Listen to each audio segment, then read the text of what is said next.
Leafs Converts, TLC OGs, how are you? This is the Leafs Convo podcast. My name is Norman James. How are you listening to us, by the way? YouTube or one of the many incredible podcast platforms you can find the Leafs Convo podcast? Let me know at Norman James TLC or inside the YouTube comment section. Are you ready?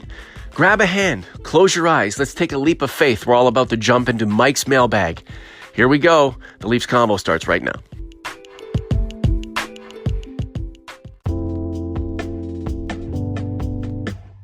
And we've linked up with the man, the myth, the magic, the one and only Michael P. Augello. Hello, sir. How are you? Good afternoon, Norman. I am well. How are you? Not too bad. The Leafs a 4-0 loser to Nashville at Scotiabank Arena. Didn't Mike Babcock post-game say something to the extent of we lost to a team with more experience than us, and it showed?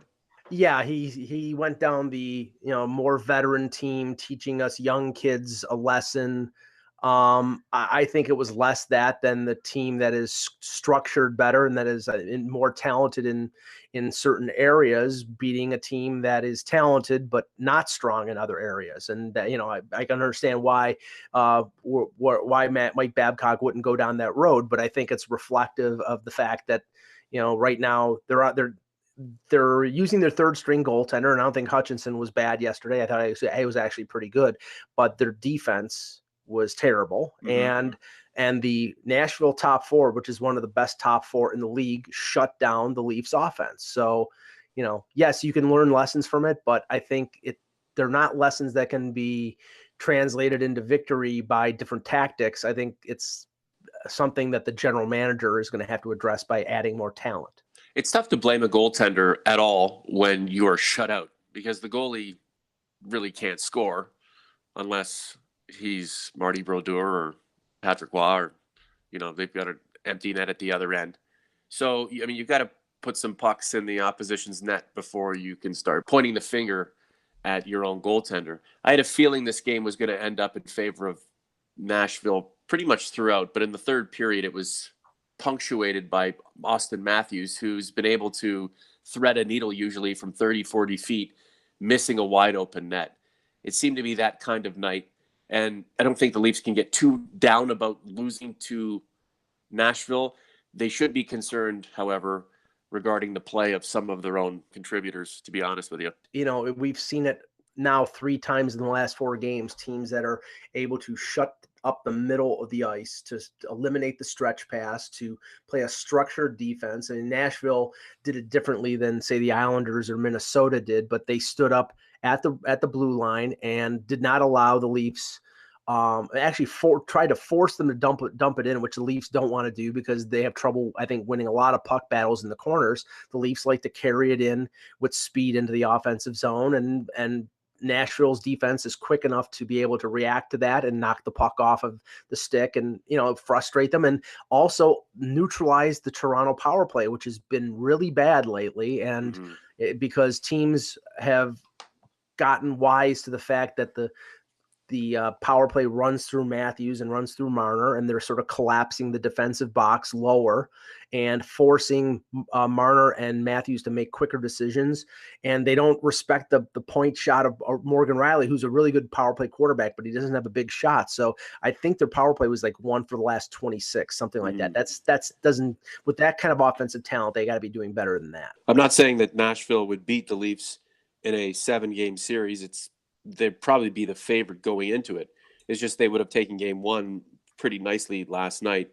The Leafs just not there offensively, wasn't coming together, no puck luck. Mike Babcock can watch some tape, and they've got to press on. These games against the upper tier teams are the ones that you want to gauge yourself and learn from yourself more than, say, when you beat up on a Vancouver Canucks or you slap the crap out of a team that's in the bottom end that you should be beating anyhow. Let's get on to Mike's mailbag, hashtag Ask Mike. We put out the feelers this morning. Really, you and I decided that we were going to do this. And the response, pretty impressive. Let's start with our buddy Joe Shedler. If you look at his avatar, he's got the Leafs Convo logo shaved into the back of his head.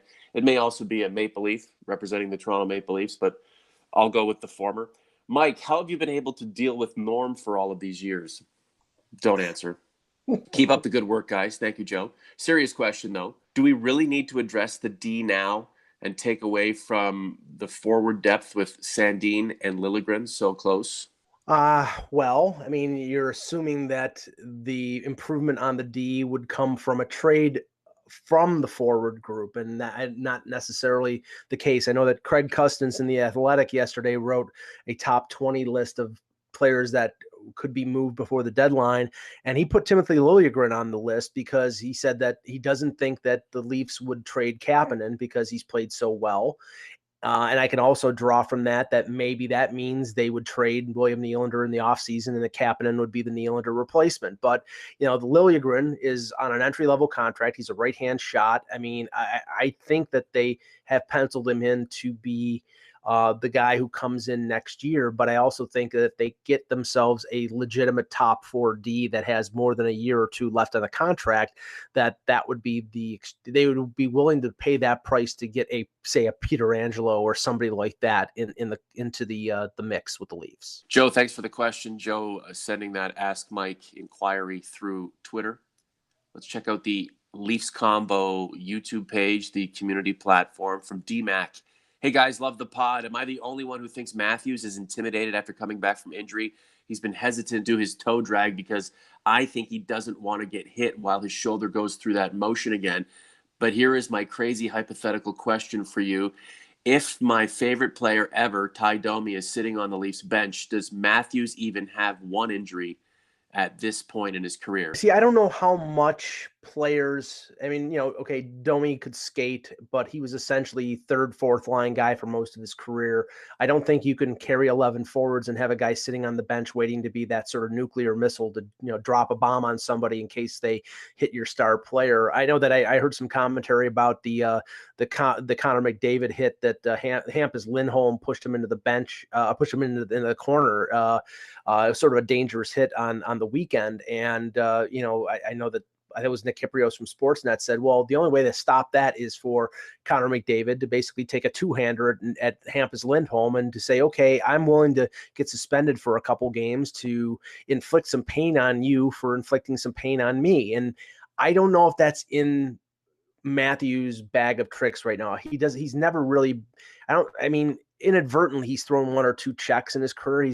He's not a physical player. I think he's a completely pure skill player, and that there's nothing wrong with that. But it would have to be somebody to play in the top 9 and who could make their presence felt on a regular basis rather than have a Domi or a Matt Martin sit on the bench waiting to act some retribution. So I don't think that's going to work. Kyle Outridge has done a nice job for us. We call him the prospect prince. He rounds up all of the details and the information and the stats on Leafs prospects far and wide in North America, around the globe. His latest is on the YouTube channel right now. Support Kyle Outridge. He's part of TLC. You love what we're doing here on the Leafs Convo. You're a TLC OG. You're a Leafs convert. We need you. For me, Mike, Kyle, and whoever else we bring on. And I think we're going to bring on some new acquisitions here in the very near future. So stay tuned for that information. Kyle Mike wants to know, what's the take on Rasmus Sandin? He's not assigned to a roster, so where do you see him finishing the season? Yeah, it's strange because after playing pretty well in the World Junior, I mean, he's got options to either go back to Sault Ste. Marie in the OHL. He could go to the SHL. He could return to the Marlies. And sort of the last few days, it's been in limbo. And right now, Kyle Dubis from notes from a couple pretty good reporters, Pierre LeBrun and Igor Orenko, who's over in Russia. Dubis is over in Russia looking at Igor Korshkov, their second-round pick from 2016, probably to work on maybe getting him signed after this year to come over and play for the Marlies. So right now, I mean, I'm sure he can let them know what they want to do with Sandin. But I would assume, based on the way he's played and effectively played with the Marlies, that he would continue there. But if they, I don't know whether him going back to the OHL does anything other than, help the fortunes of Sault Ste. Marie in terms of a pursuit of the Memorial Cup. They've made some other deals. So, I mean, right now, if I had to guess, he would go back to the Marlies, but anything's possible. You don't want to Luke Shen the guy and just pop him right into the NHL? No, that would be just good. Poor Luke Shen. Oh, God. Actually, this is connected to what Kyle is wondering about. Brandon Cups at B Cups.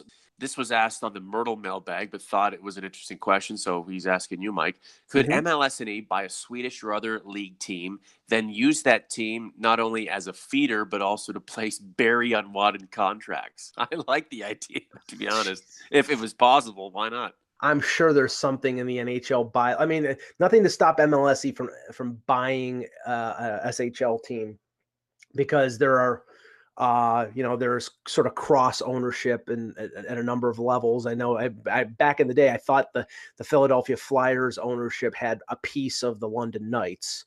At least they had some influence on London. I know that, and that's why the Flyers and the Leafs always played at the Budweiser Gardens all the time. But I mean, anything is possible. But if you're trying to like dump contracts, like unconditional waivers of deals, things of that nature, I think that would fly a bit afoul from, I think Gary Bettman would have a problem with that. So I think that's circumventing the cap in a very creative way. I don't think it would fly. That's where number 29 should be playing right now. And we'll talk about him before we leave. Yes. Can you handle it? There's a Nylander question or two coming. Sure. I'll knock them. I'll knock them down when they come in. Oh, Mike. Haji at last name Hodge on Twitter. Why is Kadri still on the top power play unit? How has Babcock not spread out his units a bit more? Why hasn't he?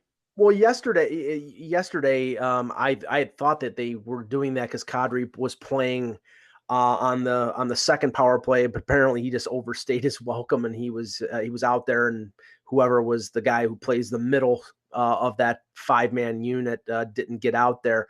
I think they believe in Kadri's ability to, cause a ruckus in front of the net. And he's strong on his stick, and he has the skill to be able to score from there.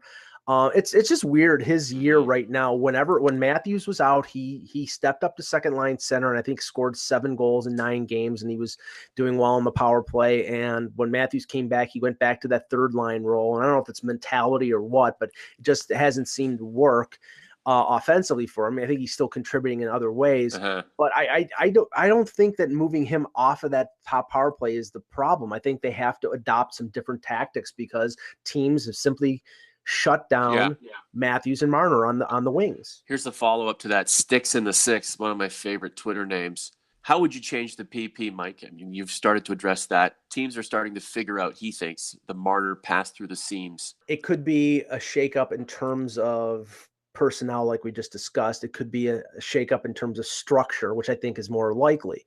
You have to constantly, as an NHL coach, adjust and also adjust to the adjustments. And right now, as I said before, teams are collapsing down. They're cutting off that cross ice pass, and so now you have to adopt some other tactic. Either go more to the net or have the player go deeper into the corner as an outlet, or we know Morgan Riley doesn't have a big booming shot from the point. I mean, if they had a Colton Parayko or a Drew Doughty, I mean, it would be different in terms of a point guy in the power play because that shot is a weapon. But they really have to come up with some other tactic to break these guys loose. I mean, they can play at different spots on the ice. So I think that's what's going to happen. They're going to have to just adjust their tactics and their positioning.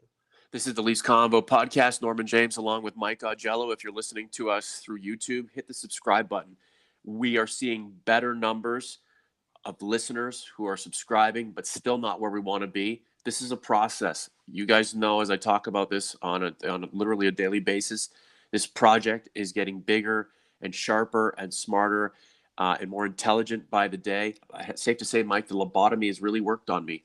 I had completely lost my mind there for a while, and I feel like I'm back into a groove. And it's not only because of you, Mike, but because of the Leafs converts and the people who support this project that is the Leafs Convo podcast, whether on YouTube or just the podcast platform of your choice. It really is something special. And to be able to bring together everybody's inquiries, I love it. One of my favorites, Bridget Haftelin from Virginia. If you were Mike Babcock and have a distrust of Garrett Sparks, would you keep Hutchison as the backup and have Sparks as a third option, or send Sparks back to the AHL? Or is there a better option? So Can you explain, Mike, what the legalities are in terms of Sparks being with the team?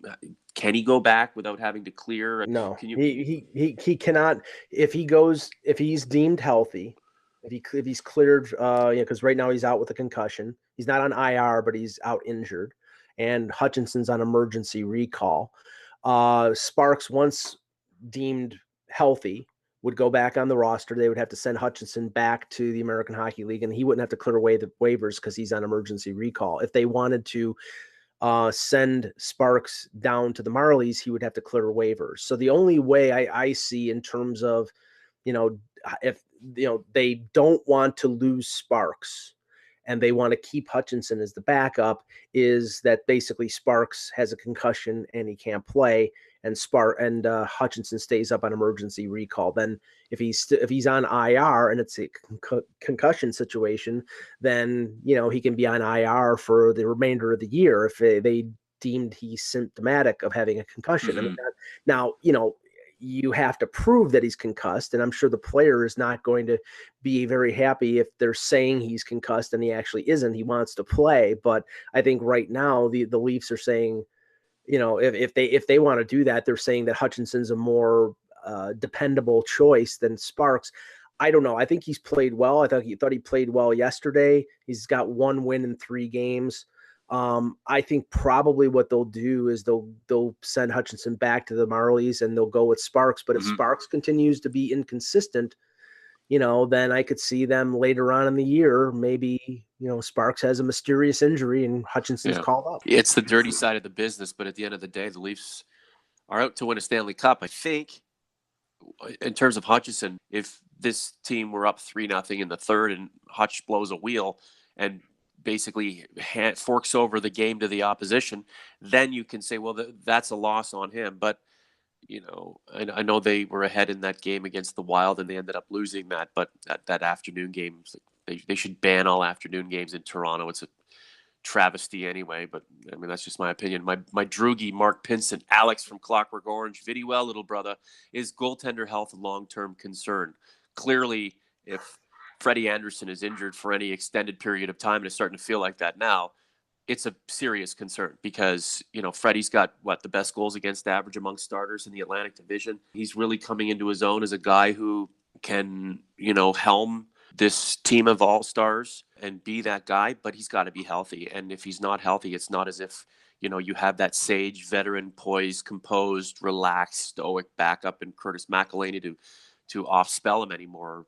As soon as he's out of the net, it's either Hutchison or Garrett Sparks, and everybody starts losing their cool because they're not sure what they're going to get. Well, I'd be surprised that if after Anderson comes back, there isn't a slight adjustment in terms of his usage, because it's my belief, and I'm only going on the fact that he was one of the busiest goaltenders in the NHL and played most of the games in December, even though he was struggling with a groin injury through December, that him being used as much as he has contributed to the injury.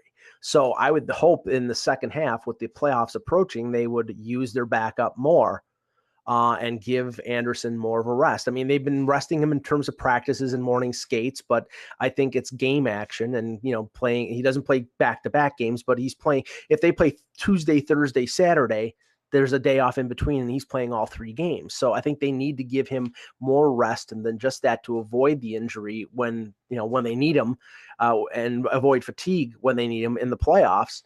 And that's just a question of whether Mike Babcock is going to do that or not. I think he has to, but until I see it, I'll reserve judgment. We do get lambasted in the comments section on YouTube for being negative. Are we being negative, Mike? Or are we just being realistic? Hey, there's nobody who would like to see this team succeed more than I think both of us. Yeah. But we have to call it as we see it. And I look at this team and I'm, believe me, 3 or 4 years ago, if you'd have told me that this team was where they are, you would have signed up for it. But now that you're closer to the goal that I think most Leaf fans are hoping for, which is winning a Stanley Cup, you see the shortcomings of this team and the problems of this team as compared to other teams that are vying for Lord Stanley's mug. And you're just saying, okay, they need to improve. Otherwise, they're not going to reach their end goal. So I'm going to call it as I see it from now until I'm no longer on this earth. What does that mean? You're no longer on this earth, but are you alive? Like, did you take a shuttle off Yeah, planet no, Earth? Or yeah, are it you headed doesn't to mean Elvis Centauri? I mean, where are you going? it doesn't mean I'm on the International Space Station. No, it means I've shuffled off my mortal coil. You know, I love our subscribers. I love our TLC OGs, Leafs converts, but don't threaten to unsub because you think we're being negative. Like, what do you want us to do? Dig up obscure stats on William Nylander and how he's drawing penalties? I mean, is that what you're looking for? That's not what you're going to get from us. You're just going to get realistic talk. One of my favorite videos, one of my favorite conversations is about Trevor Moore. We love the guy. No one ever pats us on the back or heralds us for being on Trevor Moore's side from day one and wanting to see this guy elevated. It really just comes down to us, being honest about Garrett Sparks or William Nylander. People, again, these guys are like folk heroes. They're sympathetic figures, and anytime you call them out with truth, people get upset. If you don't like that, then at least give us credit for building up or supporting, other players on the roster that typically don't get a lot of publicity or a lot of support from fans. Seriously, because we're not about trying to tear people down. We're just being honest. To this point, we're 100% right. Last question is on William Nylander. How many games will it take before Mike Babcock sits Nylander in the press box? I mean, that would No, cause a huge stir amongst the data heads and the Nylanderites, it's and they not. know that. Yeah. It's not happening, Norm. I mean, if it comes to that, they'll say he has an injury to be able to sit him, but maybe take to teach him a lesson or to wake That's him not up. going to work. But You got to no, play him. it's not happening. They're hoping that he works through this. But honestly, I mean, the comments that Babcock made yesterday were the first where I think he's saying he needs to step it up. He needs to have more buy-in, more effort, more this. That's probably the most critical that he's been of Nylander so far. And what is it, 13 or 14 games? He was a ghost yesterday. He was offside on the Matthews goal. He accidentally tipped the Subban shot. He was a detriment to them yesterday. And most of the time he's just been not there. But yesterday I think he affected them negatively. And they need this guy to step up and play and eventually I think he will. But I think I continue to think that he is not long for this team. Now, maybe I'm wrong, but I think that next summer he's not going to be a Maple Leaf. I continue to believe that. Maybe I'll be wrong, but I think that that's the case. But for that to happen, I think he's got to play well to make other teams still be interested in it. You're right, and that's the double-edged sword here. If the guy plays well, he begins to impact the Maple Leafs in a positive way. He enhances what they already have an abundance of, and that's offensive talent. And look, if the Leafs are going to be weak on the defensive end and need to be overbearing in the offensive zone, then by golly, go ahead and do that. And they're going to need William Nylander to play that role. On the flip side, if he doesn't play well, and they have designs on maybe moving him out for something they actually need, then that hurts their bargaining position. That hurts their position of strength in terms of transaction. I do understand the potential of not getting exactly what you want via trade in this phase of the season. Bring him back, sign him, get him locked up on numbers that would be palatable to potential trade partner, and then trade him when he's put up some numbers and perhaps the Leafs have taken one more step towards winning a Stanley Cup and they really know what they need. But they didn't even need to bring him back this year. Even if he had no impact for the rest of the season and just floating around out there doing whatever or drawing penalties, he's just really not having any impact on the game. It's funny, just a little personal thing, guys. Mike and I were talking a little bit on Facebook Messenger last night. I think for me, it's about the only use of Facebook. I was, doing stuff with the kids, and first of all, Mike, thank you very much for having me delete a tweet that I sent out about a player that we won't name. The other thing is, I asked Mike, I go, what happened to Nylander? Mike responds, nothing. He's out there. I didn't even know he was playing. I had to step away from the game for 2 minutes, because I have kids and get other responsibles, as Ricky from Trailer Park Boys loves to say. This sucks because I want to notice William Nylander. If he's as good as everybody says that he is, and that small sample size from the past 2 seasons put him into elite status, it shouldn't take this long for him to get back into business. You know what I'm saying? Yeah, and I think that eventually it will happen, but I just think that right now, I mean, I don't think that they thought it was going to take this long. I think now they're starting to scratch their head about what they need to do to get him jump started. They played him with Matthews. I think he's lagged behind. They played him on the third line.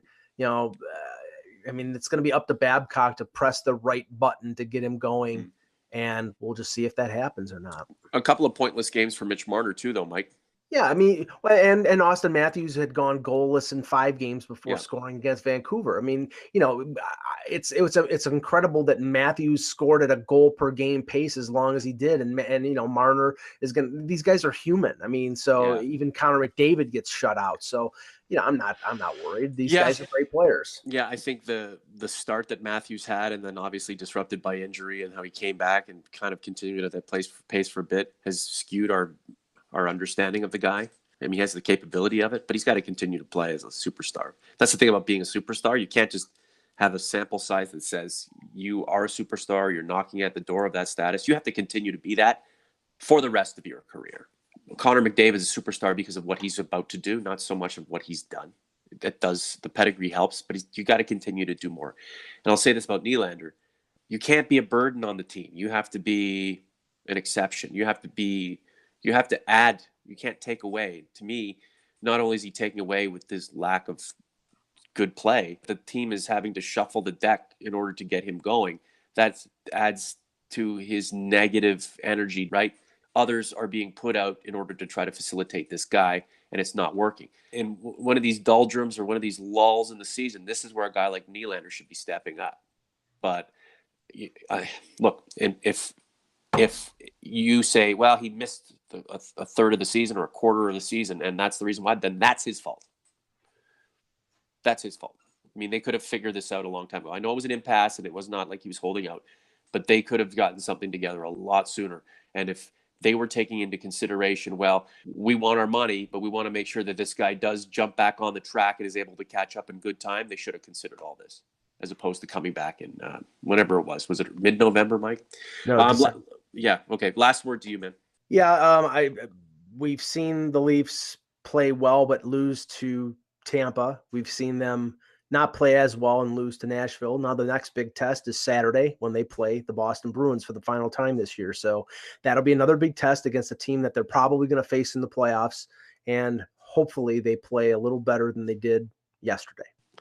And let's hope that Kyle Dubis is taking stock of everything, drafting a plan with Gillum and Pridham and Grandma Dubes, and they're able to respond in helping level this team up, because even if we don't think this organization is perfectly ready to knock on that Stanley Cup door and break it down, clock's a ticking, man. If Mike Babcock's penciled in 5 to 7 years of contendership, we're already into that timeline. We're already into that phase. Even with the problems, you still got to go full force towards trying to win this darn thing. And you still, in at least a moderate way, have to try to make the upgrades to give yourself that much a better chance to achieve what you want to achieve. And there's nothing else that you want to achieve than winning a Stanley Cup. Correct. Got to go, Mike. Thanks, Norm.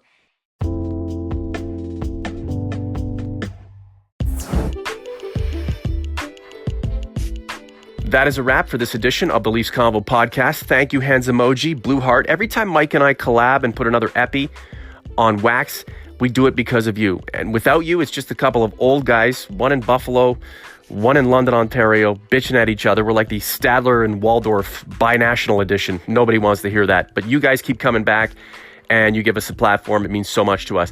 If you have any questions for Mr. Augello going forward, hashtag AskMike on Twitter, inside the YouTube comments section, or you can use the community function on the YouTube page. If you'd like to sponsor us, we'd love to hear from you. theleafsconvo@gmail.com is your direct link to me. Email me, I'll email you back. Let's talk and let's work something out for the sake of leveling this project up, because you know what? We're just getting started. For Mike Augello, I'm Norman James. Gotta go. The Leafs Convo's out.